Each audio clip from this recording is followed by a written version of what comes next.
souhaite aujourd'hui amener un développement par rapport à ce qui a été suscité à la vidéo précédente, donc où je parlais des microzymas, de leur lien entre la déstructuration électromagnétique, la 5G, le fonctionnement du corps et la pandémie. Ça nécessite certains développements. La première chose que je souhaite apporter aujourd'hui, c'est la question du polymorphisme bactérien, du polymorphisme des microzymas, en fonction du milieu, en fonction du terrain. Parce que je pense que cet éclairage-là et cette compréhension-là de ce qui se passe aujourd'hui avec la pandémie est majeur. Ce que je souhaite avec cette vidéo, c'est vraiment susciter un autre regard sur le vivant, sur ce que dit une maladie, sur ce que peut dire une pandémie, et aussi le fonctionnement de notre système immunitaire. Voilà, regardez ça d'un autre œil que ce qui nous a été enseigné par des années de propagande, on va le dire ainsi. Au début de ma carrière, donc je suis biologiste, biochimiste, et au début de ma carrière, j'ai travaillé sur une bactérie très intéressante qui s'appelle toujours le Proteus mirabilis. Alors je travaillais en microbiologie sur un phénomène très particulier de cette bactérie, donc ça m'amusait beaucoup, parce que cette bactérie, elle faisait des choses très spéciales qu'on appelle en anglais le swarming du Proteus mirabilis. Alors, déjà, le Proteus mirabilis, c'est une entérobactérie. Elle vit à l'état naturel dans notre intestin, donc elle nous sert. Elle nous sert à la digestion. C'est donc comment un microzyma a pris cette forme pour nous servir.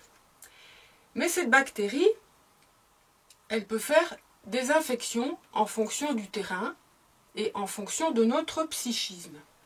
Alors ce que moi j'étudiais en laboratoire, c'est ce phénomène qu'elle avait de changer de forme, donc on est dans le polymorphisme, en fonction du milieu dans lequel elle vivait. Uniquement le milieu, c'est-à-dire acide, sucre, etc., nutriments, dur, mou, voilà, on est vraiment dans la 3D. Je n'ai jamais mis à l'époque la dimension des ondes et la dimension de la conscience et de la pensée. Mais bien sûr, ça devait influencer. Mais uniquement ce changement de milieu physique, physico-chimique. Donc à un moment donné, la bactérie, elle se transforme, elle devient longue comme un ver, swarming, et elle commence à courir sur le milieu, les boîtes de pétri. À un moment donné, je vais couper la vidéo. Et je vais vous montrer ce que ça fait en fonction du milieu. C'est très intéressant. Voilà une boîte de pétri sur laquelle il y a eu une colonie bactérienne mise au centre. Et vous pouvez voir donc les dessins formés par la colonie qui, à certains moments donnés, court sur la boîte et puis s'arrête, change de forme, redevient un ver, court sur la boîte et change de forme. Ici, la même chose, en fonction de différents milieux. Vous voyez les formes des colonies. Donc ce sont chaque fois des formes différentes de bactéries où elles courent en fonction du milieu et des fois elles s'arrêtent. Donc c'est vraiment intéressant de voir. Ici c'est une autre photo en fonction du milieu. On peut voir les formes que prennent les dessins. Donc ça c'est les dessins de la colonie, et chaque fois les bactéries ont une forme différente. Vous allez le voir dans la photo suivante. Donc lorsque la bactérie court, on voit sur la photo du bas à droite la colonie en train de courir. On a des poils qui poussent et elle devient longue comme un ver, et après elle se redifférencie. Tout ça en fonction du milieu. Parce que ça montre comment, à un moment donné, il y a une information qui est donnée immédiatement à toute la colonie bactérienne et toute la colonie fait la même chose. Donc on est vraiment dans la question de l'information et dans la question du milieu. Donc ça montre bien que lorsqu'il y a un déséquilibre en nous, l'information va être donnée à notre système bactérien, à notre système de microzyma, à notre terrain, pour que, en l'occurrence Proteus mirabilis, développe par exemple une infection urinaire si nous avons un conflit de territoire, par exemple.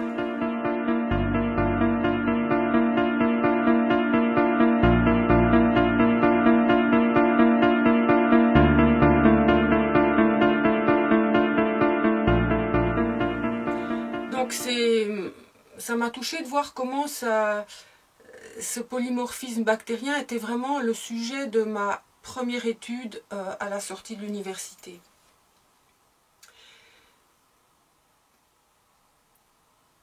Qu'en est-il de notre système immunitaire? Ça, c'est le point 2 que j'aimerais aborder. Notre système immunitaire, s'il est bien compris, il va donc servir non pas à nous défendre d'un agent extérieur, vu que là nous avons un autre regard sur la maladie, mais à réguler notre système de microzyma. Système immunitaire, psychisme et microzyma et milieu sont absolument reliés. Donc le système immunitaire, il ne faut pas le voir comme un système de guerre attaque-défense. De même que aujourd'hui on ne devrait plus voir ce système de virus, bactéries comme un système attaque-défense dont il faudrait se défendre, mais retrouver une médecine vivante et une médecine intégrative. Une médecine de conscience qui comprend les différents niveaux de ce qui se passe au niveau du corps, donc dans notre écosystème personnel, et au niveau de la mondiale, de la société, dans l'écosystème de la société et de la planète.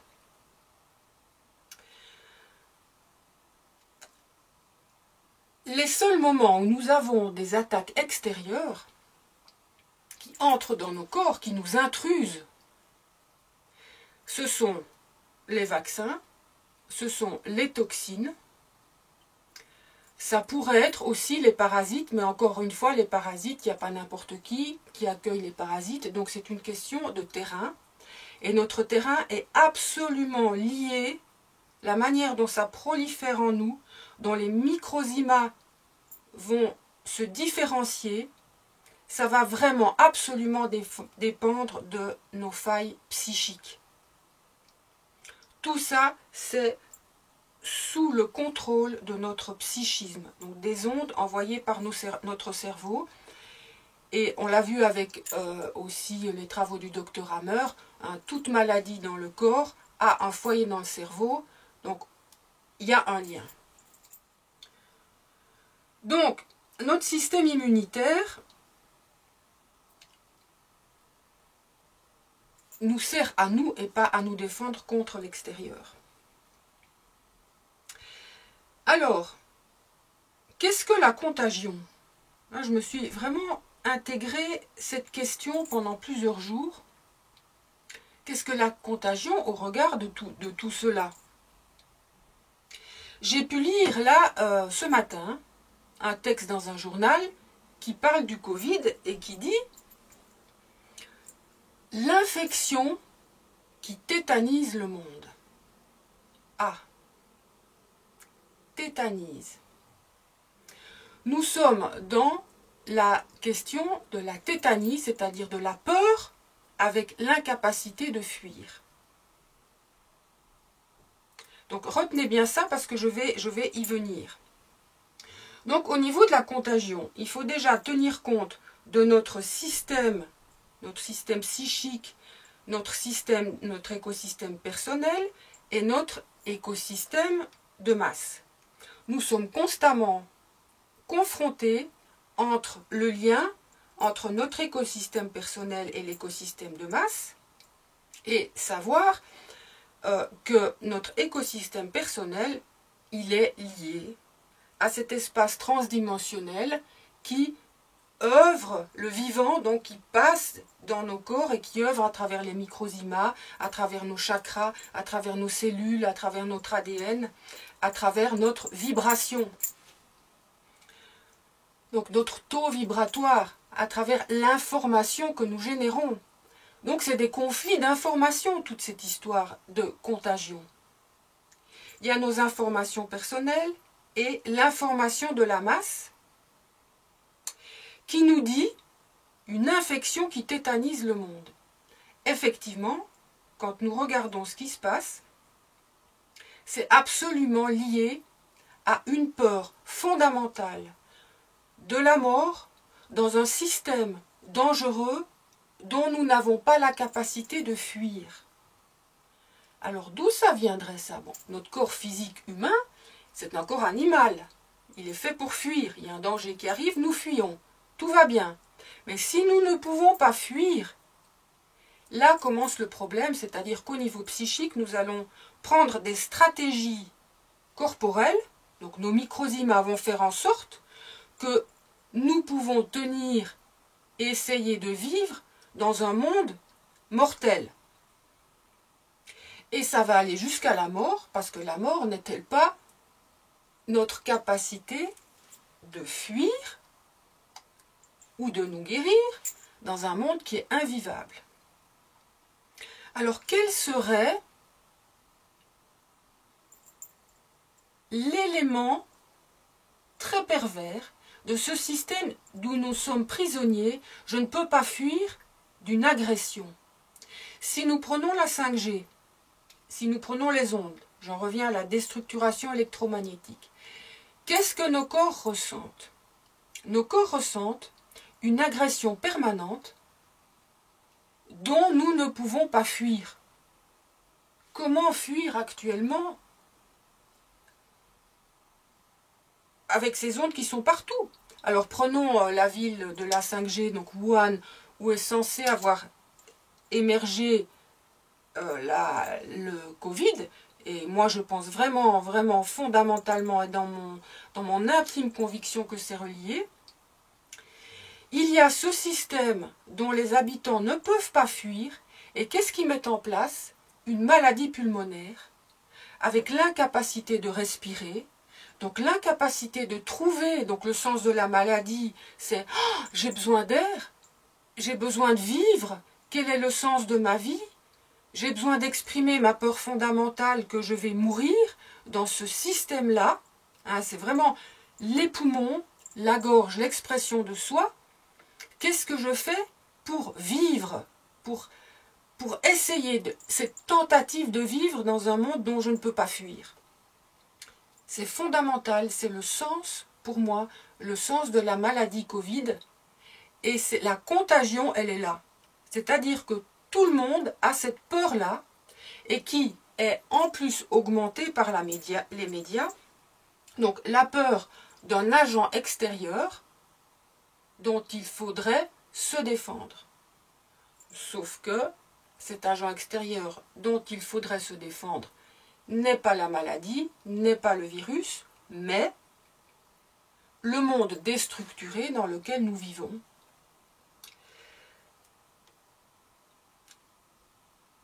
C'est franchement comprendre ça et comprendre ce jeu entre le ficelage de masse et son ficelage personnel peut donner les moyens aussi de sortir de ce système, c'est-à-dire de vivre ses propres problématiques et de sortir de nos systèmes mortifères alors que le monde nous balance des informations différentes. Donc nous voyons que les malades les plus touchés, on ne va pas dire ça, les personnes les plus touchées, c'est-à-dire qui vont devenir malades, sont les personnes les plus fragiles. Parce qu'elles ont déjà un système morbide qui est mis en place. Par rapport à la contagion, qui est avant tout une contagion d'information et une contagion psychique, j'ai vraiment envie de faire le parallèle avec ce qui s'est passé avec Hitler et le nazisme. on a vraiment vu à ce moment-là comment chaque personne qui était censée être sensée et une pensée autonome, à un moment donné, s'est fait prendre par un égrégore de masse, mené par une personne qui elle-même était en possession, possédée, je parle d'Hitler, qui était possédée par des égrégores maléfiques. La contagion, elle est liée à ça. Et voir comment la contagion de ce Covid est amenée, comment elle agit, prendre conscience de ce qui se passe en nous, c'est vraiment intéressant parce que là, nous pouvons sortir définitivement de ce système de soumission instinctive à s'en remettre à autrui, s'en remettre à la masse, s'en remettre aux habitudes. Voilà, que ce soit une magnifique prise de conscience, cette tentative de guérison qu'est le Covid et sa contagion, soit le moyen pour chacun de nous de quitter nos systèmes de soumission aux égrégores de masse. Prenons la responsabilité de comprendre ce qui se passe en chacun de nous et ensuite voyons comment nous interagissons au niveau information avec le monde.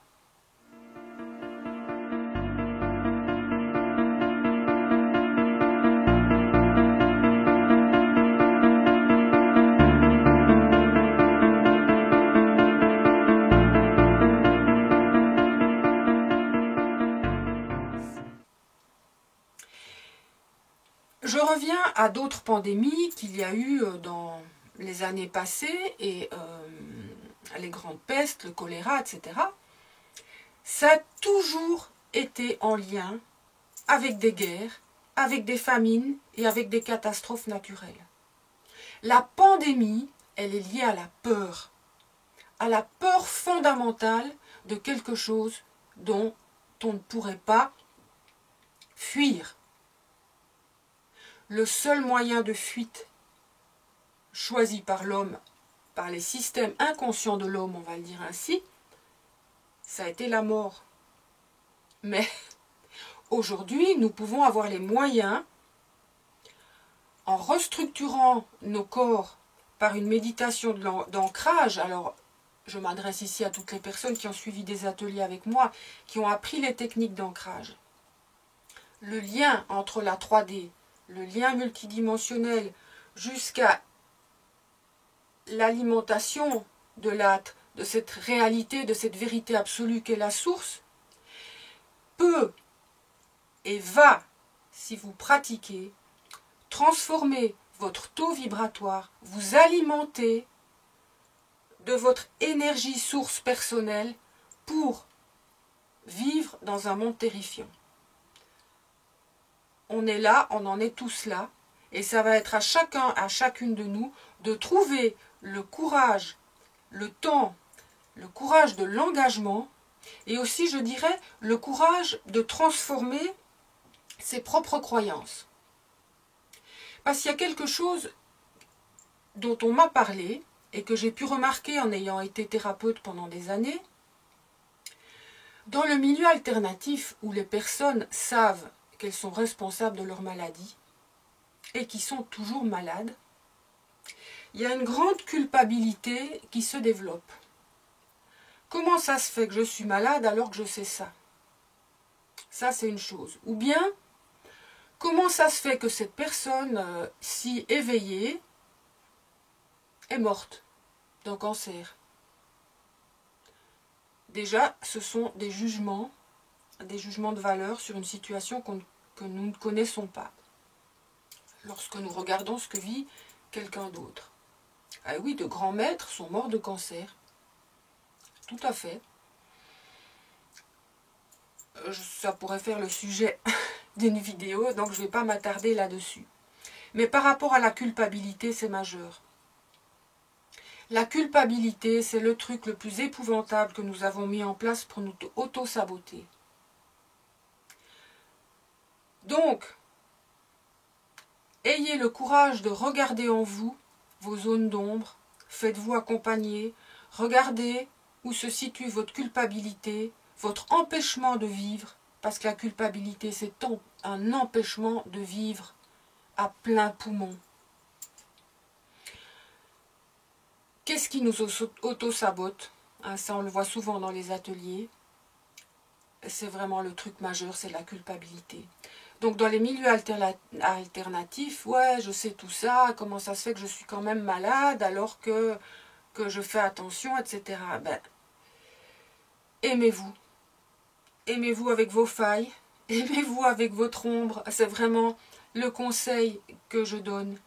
Méditez, pratiquez l'ancrage. Prenez des décisions, posez des actes.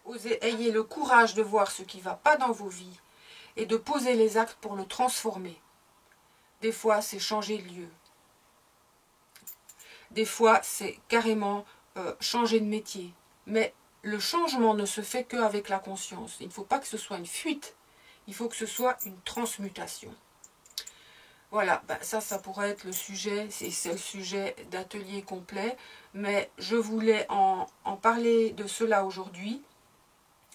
Donc, surtout ne pas être coupable si vous développez une maladie ou si vous développez les symptômes du Covid, mais regardez en vous quelles sont vos peurs fondamentales et quelles sont vos failles et utilisez cette magnifique opportunité pour vous aimer, parce que méditer pour le monde, comme c'est proposé ces jours, c'est bien joli, mais c'est avant tout, ça part de son propre écosystème et savoir qu'est-ce que nous souhaitons vraiment pour nous, en lien avec le monde. Pour moi, ça c'est la plus belle méditation. C'est ce que j'ai appelé s'inscrire dans le livre de la vie. Et je vous remercie pour votre écoute. Et je vous souhaite de bonnes pratiques en conscience.